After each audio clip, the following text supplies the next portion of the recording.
Let's have a look to the real new products, so radical innovation. You can see 10% are really new to the market, but only 2% are really new. Examples are the internet, the mobile phone, also the free box, the triple play with free in the very innovative in terms of this triple, which means that you have internet, telephone, and television in one box. Standard, but free was really revolutionary in this domain. And so, clearly, internet, but also the television, the CD in the 80s was a revolution when we went from traditional vinyl record to CD players.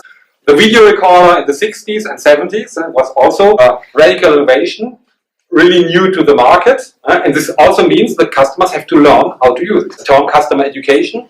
Customers have to get educated about the new product. The iPhone is another example of radical innovation. The iPhone was not new technology. Its software and interface were derived from the iPod, an existing Apple technology. It was the phone's computer capacity that was the real radical innovation. Rather than adding a few new features to an existing phone, for example, which would be incremental innovation, Apple shifted its concept underpinning the iPhone. By introducing a product equipped to meet users' total communication needs in real time, Apple transformed the digital communications industry. By applying its core competences, that is, latest technology from the Mac and the iPod, to a future goal, that is a handheld computer and to mobility needs, Apple achieved a radical innovation whose impact is felt worldwide and still today. And the Concorde, it's a commercial flop, first supersonic plane for commercial flights, technical revolution, but it never worked for different reasons. And one reason is that the product arrived probably too early. Second, competition between US and France. So the large part are more process innovation. You've seen e-commerce, for example, Dell computers online.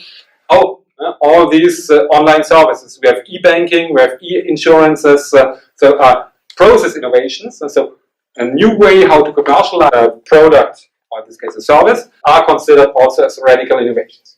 Or the e-book. The e-book is also a process innovation which found it hard to get adopted. So the first e-books were launched in the 1990s, year 2000, so almost 20 years ago. Now it's always normal for us, but in the year 2000 it was not normal. So again, the product arrived too early because retailers and customers were not ready. Or the low-cost area, you can only book on the internet. Or the platforms are examples of process innovations. Actually, you could, even before Airbnb, you could rent flats from other people. But it's the way how it is done. It's much more efficient.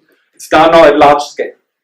Or the way how, if you take the example of dating sites, Tinder or Meetic, it is typical process innovation. Because people always want to meet other people. It's old like the world. Today it becomes very efficient. Artificial intelligence helps a lot to hyper-personalization.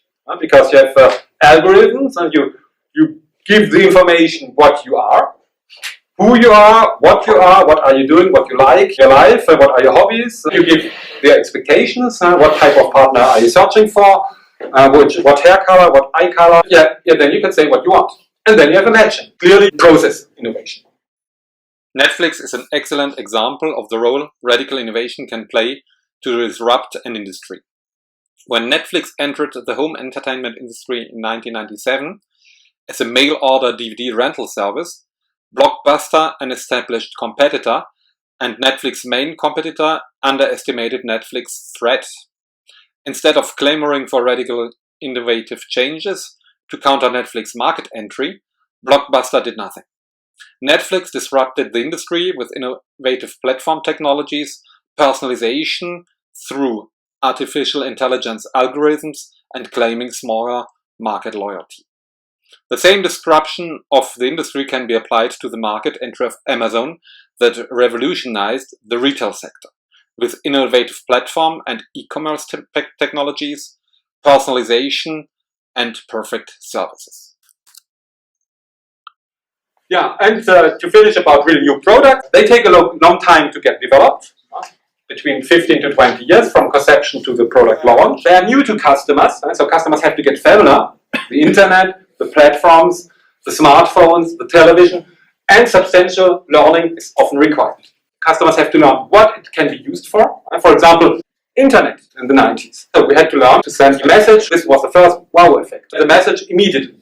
So you have to learn what it is for, what it brings an advantage, and so then the next step was to browse on the first websites, 1.0. So very slow. So we did not have, even today we have ADSL. It took minutes and minutes to view a page. And you did not have unlimited internet.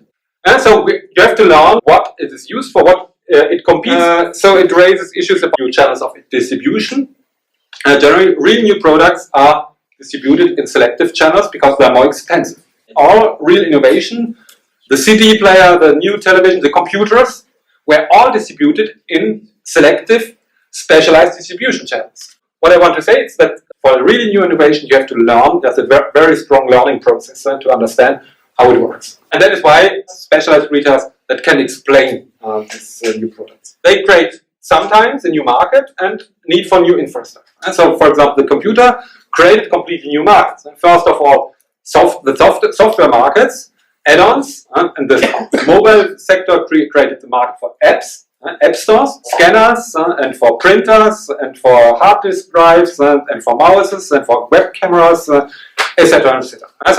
And today even more, because now the computer is one platform where you can manage basically everything. With the IoT, you will manage with a computer or with a smartphone your whole life, including the smart flat, including smart cars, including smart classrooms. The computer is a real innovation. It created a lot of new markets, and they are finally very risky, but they're most profitable if they succeed. Very risky because you never know if customers will adopt the new technology, but if it works, you have for a long time a monopolistic situation, which makes it highly profitable for the brand.